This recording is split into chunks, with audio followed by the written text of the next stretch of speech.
Regarde, elle est là. Voici le coupable. Depuis le début du printemps, il a décimé plusieurs forêts d'épicéas. Malgré sa petite taille d'environ 10 mm, ce coléoptère, appelé scolite, vient à bout d'arbres 10 000 fois plus grands que lui.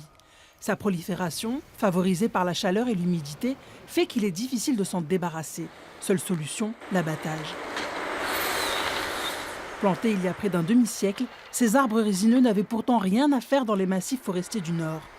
Clairement, l'épicéa, c'est connu, c'est pas un arbre de plaine, c'est un arbre de milieu submontagnard ou de collines. On a d'autres essences qui fonctionnent mieux.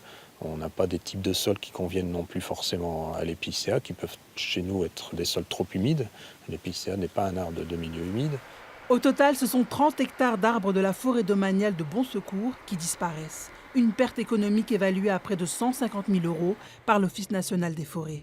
On a un afflux de matière sur le marché et du coup une chute des cours. Comme dans tout marché, quand vous avez trop de matière, eh bien vous avez une baisse des cours. Donc ça c'est le premier impact. C'est des bois qu'on aurait pu vendre plus cher dans de meilleures conditions. Et deuxième élément surtout, c'est que ce sont des bois qui ne sont pas arrivés à maturité. Et en fait on coupe le blé en herbe. Dès 2020, d'autres arbres prendront racine à Bon Secours. Ici donc on a la carte des essences objectifs. Des plantations plus locales cette fois, comme des pins et des chênes sessiles. Quant aux épicéas, ils ne seront plus réimplantés dans la région.